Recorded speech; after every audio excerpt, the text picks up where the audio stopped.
Well, I-80 is still closed from Applegate to the Nevada state line, and it's looking like it'll stay that way for now until tomorrow. It's been shut down since yesterday afternoon. And aside from these trucks waiting for their turn to get off the side of the highway, the roads are looking pretty empty right now. So let's get things over to Monica to take a look outside. All right, we've got a flood advisory in effect for the valley. That's because of the amount of rain that's been coming in over the past hour or so. That will be in effect until 7:30. Minor flooding on the roadways and low-lying areas with still some accumulating rainfall. As you can see, the heavy band of rain now pushing off to the east, some embedded thunderstorms in there, and of course, the snow that's been continuing to fall in the Sierra. Here's a look at where those thunderstorms are affecting folks in Farmington, just off to the south of Wallace. It is pushing off of Highway 99 after dropping a lot of rain in the northern San Joaquin Valley. The low pressure system to the north of us, well, that is going to continue to drive on out of here, but our blizzard warning and our avalanche warning will continue through early tomorrow morning with additional snowfall coming in for tonight. Winter storm warning in effect through tomorrow morning with wind gusts up to about 50 miles per hour, and even towards the coast, some wintry mix as well until at least about 10 o'clock for tonight. Total snowfall anywhere from an inch to 4 inches for the foothills, 12 to 25 inches through parts of the Sierra. Rainfall has been impressive as well, about a quarter of an inch to 3/4 of an inch for the valley, over an inch of rain through parts of the foothills. We go right out of the extreme winter storm conditions into dangerous cold conditions for Wednesday and Thursday mornings with some freeze warnings in effect. That will include the Sacramento Valley, where we have a freeze warning in effect through the northern San Joaquin Valley Wednesday mornings and Thursday mornings, and then also a hard freeze warning for the same time frame. Temperatures dropping in some places to about 20 to 24 degrees for the foothills. That will be a hard freeze warning as well. So we've got about 1/10 of an inch to 1/2 an inch of rain left over from this storm system coming through for tonight, but additional snowfall could total anywhere from 5 to 10, almost 12 inches in some places. Once we get out of this storm cycle, we will see some drier weather, but of course that's going to leave us with that very cold air mass as we head into the end of the work week. Beyond that, we track a brewing low pressure system off the coast. That's what's going to hit us over the course of the weekend. Highs for tomorrow in the 20s for the Sierra after single digits to start us off for morning lows. We'll be in the teens and 20s for much of the foothills, and that's why some of us are going to be under that hard freeze warning for Wednesday and Thursday mornings. We're going to have cold conditions to start us off along the coast with temperatures in the 30s. Highs will warm into the 50s, and it's 20s and 30s for morning lows throughout the valley. Afternoon highs back into the 50s. Our 10-day forecast, we've got the next weather maker in store Saturday, Sunday, and that just keeps that storm door open into next week as well. All right, Monica, thank you. Here are some other stories that people are talking about today. Do not try to avoid chain controls with Google Maps because you'll end up like this. The CHP has been rescuing people who tried to bypass chain control and still take I-80 over Donner Summit. While it may not have ended up like the Donner Party, drivers still got stuck up there. So again, stay home if you can. The Supreme Court heard arguments for and against President Biden's student debt cancellation plan today. A small but mighty crowd of college students rallied at the state capitol, calling for the court to move the plan forward. About 4 million Californians have outstanding student loans. After nearly 3 long years, California's COVID-19 state of emergency ended today.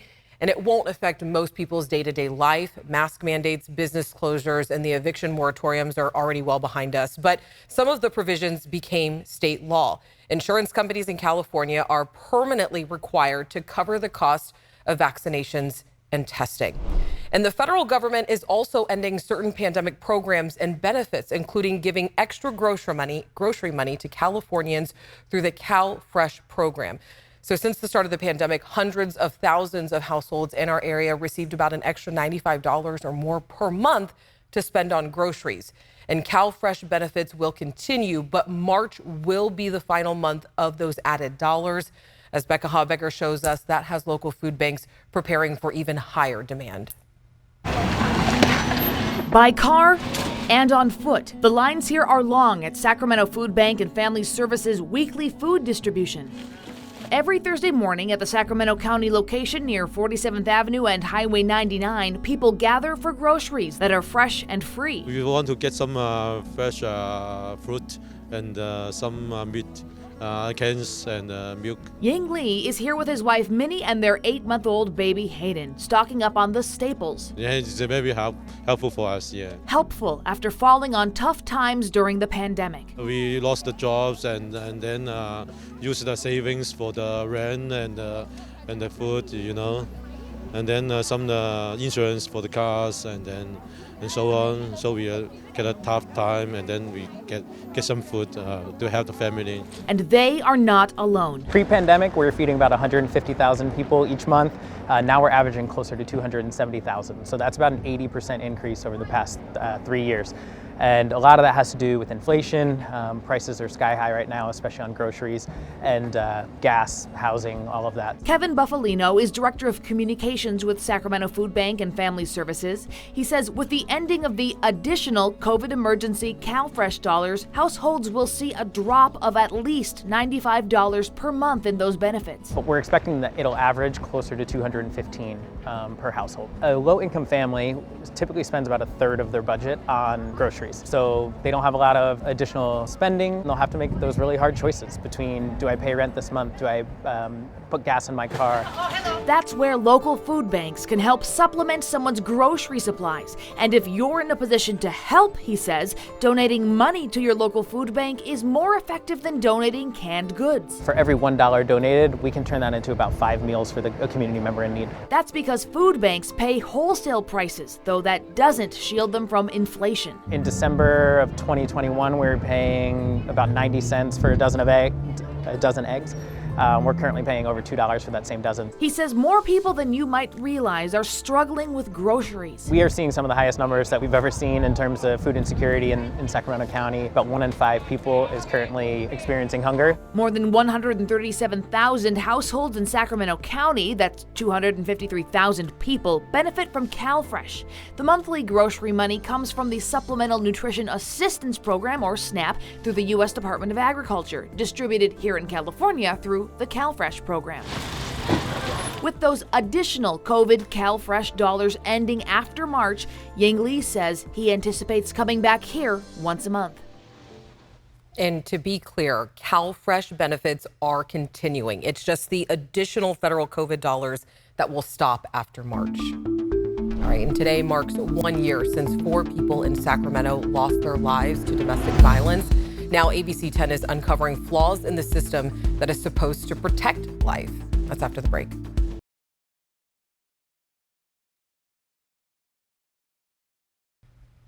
On this night 1 year ago, 3 children were shot and killed inside a church in Arden. And it's a story that we've covered for weeks here at ABC 10.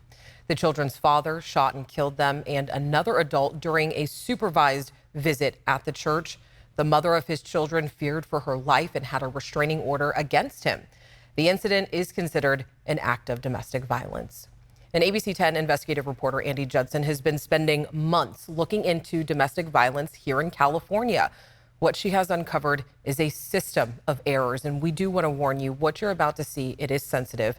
But here's a preview of our full investigation that airs on To the Point this Thursday. Charming, charismatic, good-looking guy. I wanted to give him a chance. Well, one chance turned into like 10,000.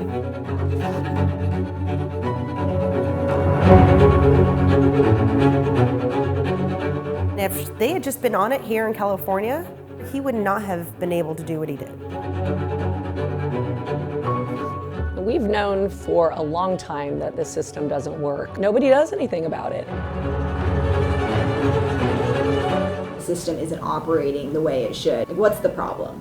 Probation departments often did not have policies and procedures on their offender supervision. The last thing I really, truly remember is fist coming down, and he wasn't stopping. My screams, my cries, my everything, nothing was stopping him.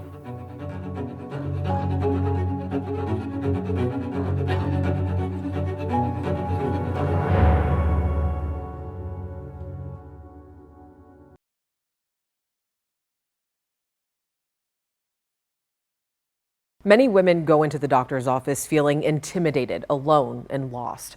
Women's health care is just not talked about enough, and it has serious consequences.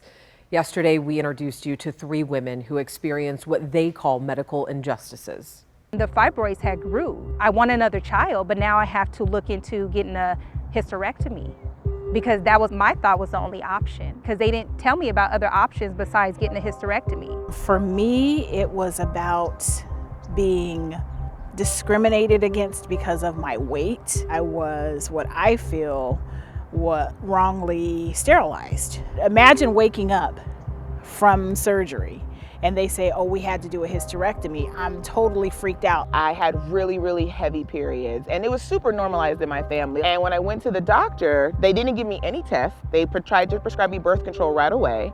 And then when I said I want hysterectomy, they were like, well, your future husband is gonna be very mad that you're sterile and that could really cause divorce. And this is a female doctor. Now we want to talk about what came next for these women. A documentary called The Big Histo features Sacramentans talking about Black uterine health and medical injustices. And Melissa, the creator of the documentary, decided to put out a casting call to highlight what she calls a silent pandemic.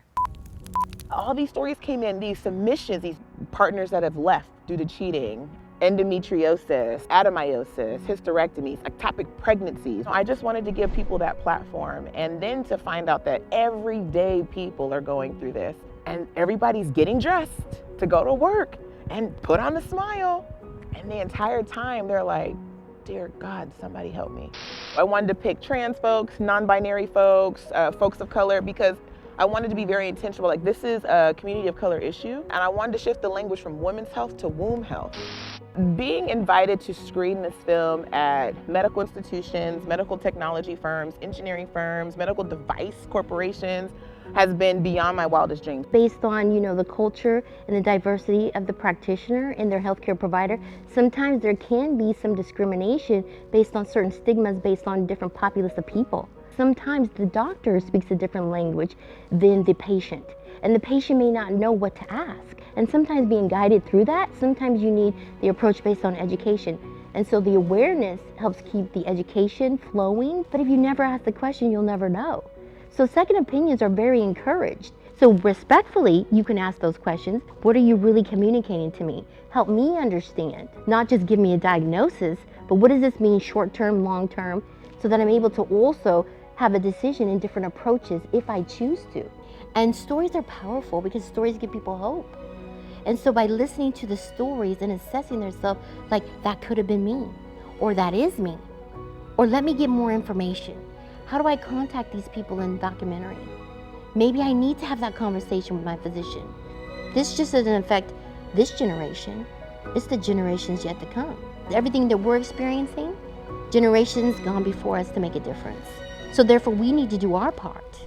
What I shared in the documentary were things that I don't usually talk about. So being able to verbalize the story, to hear it out loud, it's empowering. I know that I'm not alone, but also I know that me sharing my story can help someone else. It just felt great to know that there's a circle of women that can, wrap their arms around me as well. It's all about advocating for yourself.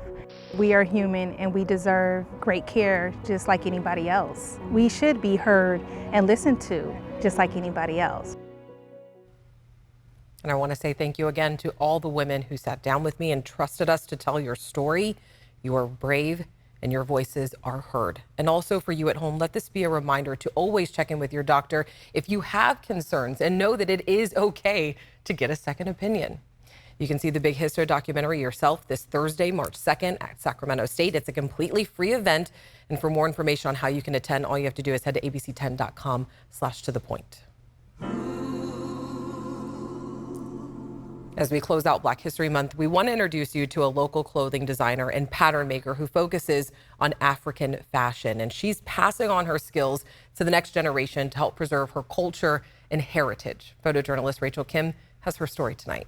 So ladies and gentlemen, let's welcome Georgina's Originals.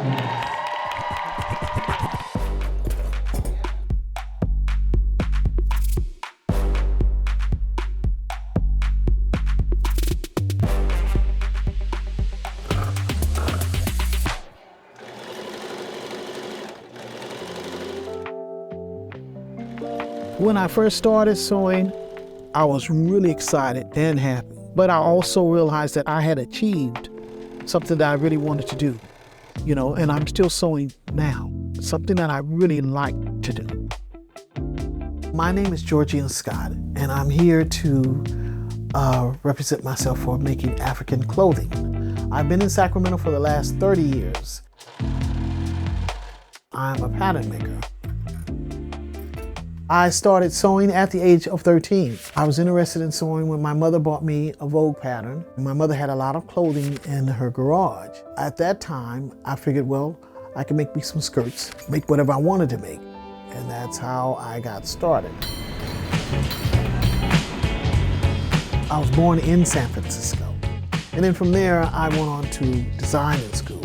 When we did graduate, it was only me being an African American left. It's hard for us because they look at, oh, you really can't sew, or how did you learn how to do this, or you can't do all of that.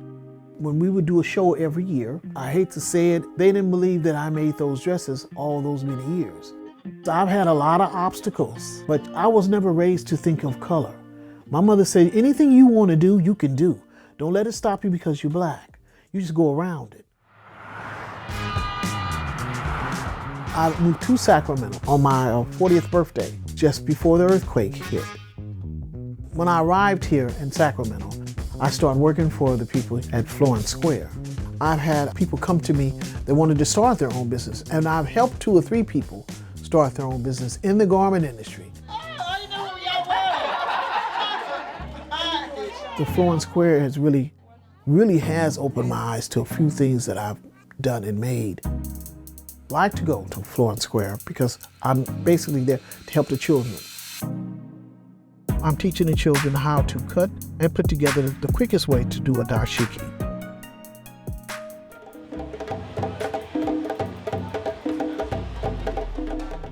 The dashiki is a very colorful garment covering the top of the body. All has the regular traditional V-neck with the embroidery around the neck.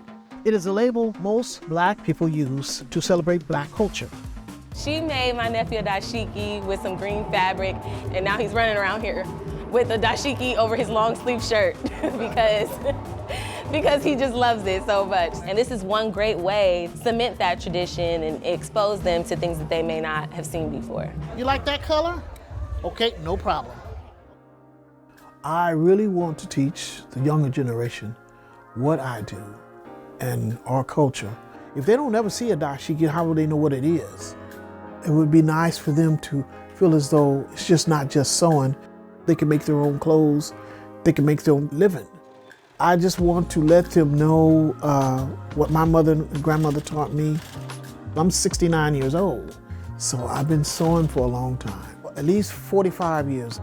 Anything is possible if you really stick with it, and I've stuck with this for a long time.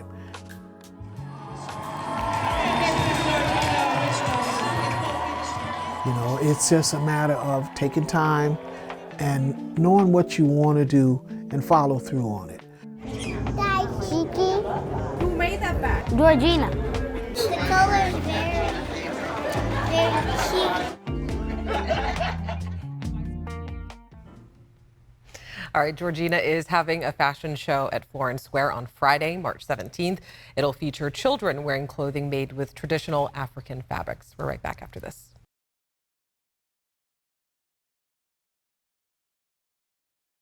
All right, let's get a last check of our weather. We're gonna have to thaw you out, Monica. She's freezing in the studio right now. Yeah, there's no heat in the studio right now. Okay, here's a look at our radar. Currently looking at rain moving off to the east, snow continuing to pile up in the Sierra. Now, we've had some flooding concerns right through that 80-50 corridor, stretching through parts of the northern San Joaquin Valley and the Mother Lode. So flood advisory in effect until 7:30 tonight. Some minor flooding on the roadways and some poor drainage areas. We go right out of these winter storm warnings with our blizzard warning in effect through tomorrow morning as well, our winter weather advisory, and then go right into some freeze warnings. That includes a freeze warning for the Sacramento Valley, the southern part of the Sacramento Valley, and the northern San Joaquin Valley, and a hard freeze warning for the foothills and parts of the central Sacramento Valley. Dangerously cold tomorrow morning, Alex. Oh, yeah. All right, Monica, thank you. As always, we appreciate you joining us. We'll see you right back here tomorrow night. Have a great evening.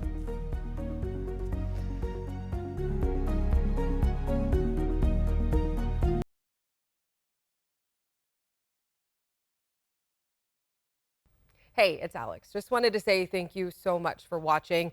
I really love hearing from everyone, and I hope that you'll stay in touch. Reach out to me on Facebook at AlexBellTV, or you can email me at tothepoint@abc10.com, or you can even send me a text message at 916-321-3310.